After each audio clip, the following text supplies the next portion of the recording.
Hi, welcome to Comic Life.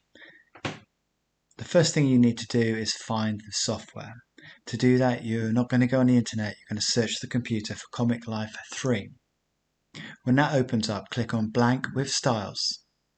From the template chooser, click Choose. This is the user interface. It's much like many other user interfaces.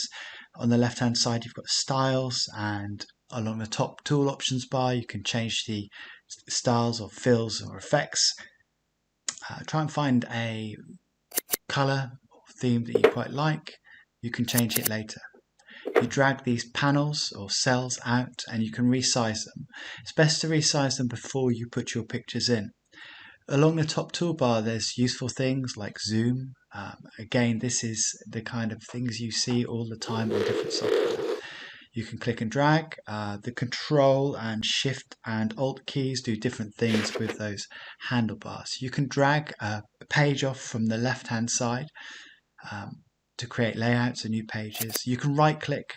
When you right-click, again, you have options you're used to, such as move forwards and back, zoom in, zoom out.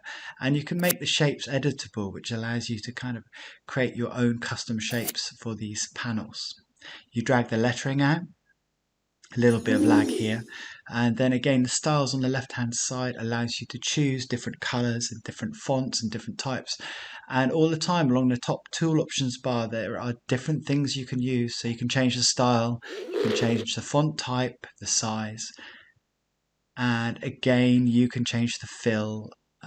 One click and then another click allows you to get these little red handlebars or nodes that allows you to distort it.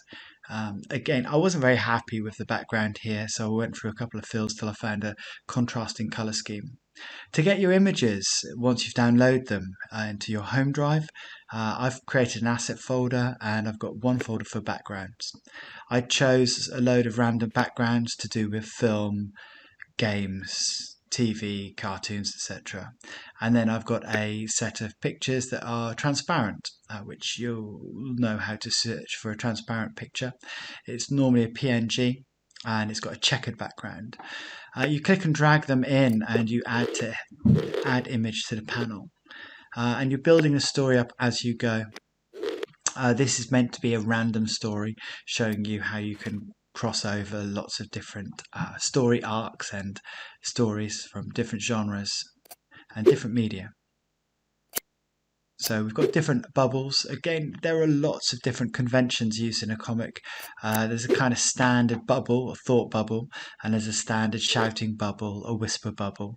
And it's your job to experiment and try and get them right. If you hold down Shift and select everything, you can move them all in one go. Here I am adding a couple of extra cells just to finish off the page. I had to move everything up to make it make sense. Click, drag and drop. And then I go back and get my assets and drag them in. This is going to be a bleed asset where I try and have it crossing over between cells.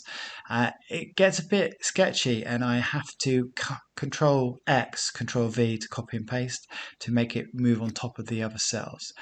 Here we've got Shrek and he's not transparent. He's got a checkered background, but it's not a real transparency, so he doesn't work. Comics are superb at telling a visual story, and Comic Life is a great bit of software to do this digitally.